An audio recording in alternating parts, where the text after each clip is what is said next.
So it's definitely been a long week for Naruto Storm Connections in terms of leaks. And I want to go ahead and I want to address this in the beginning of my video just so that way everyone has a clear-cut understanding of what I'm going to say. If you go back and you look at all the videos I have released up until this point on my channel, I say it every single time so that way I can drive it into your mind that every leak, you have to take it with a grain of salt. You should never believe a leak 100% of the time. And at the same time, if you're going to confirm the information, at least confirm the information that you can see that is believable to the product that's being released. So for instance, we recently got a leak that stated that all members of Team 7 will be playable in Naruto X Boruto Ultimate Ninja Storm Connections, Konohamaru Adult Form, New Sarada, Mitsuki Sage Mode, and Boruto Kama will be in the roster. This is information that you could see be believable, and it's tolerable considering that this is a new game that's following the franchise, and you understand that these are characters that aren't too far-fetched that you could see within the roster. Seeing Kama Boruto isn't impossible to understand. Seeing Sarada on roster is not hard to understand. Seeing Mitsuki Sage Mode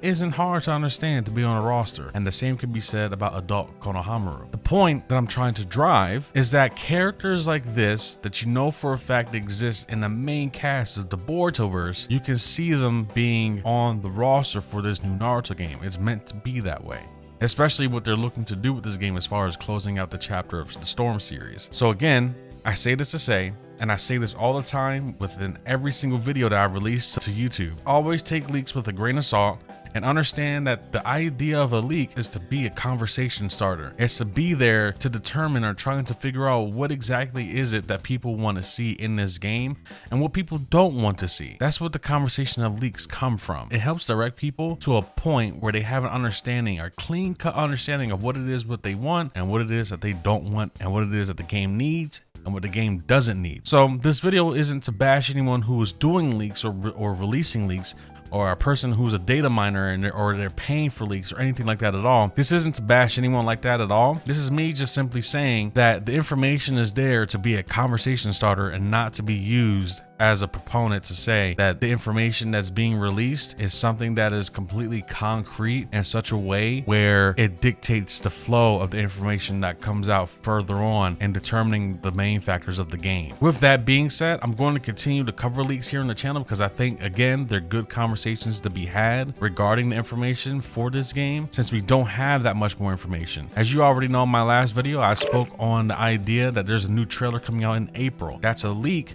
However, we don't have an idea of a date for that trailer to be released in April. In fact, there probably won't be a trailer in April. Who knows? This is information that I love looking at because it's speculative. We can have a debate and trying to figure out on what's happening and what isn't. And I think it's just good overall for the community to be speaking about a Naruto game in such a way that we haven't in a long time.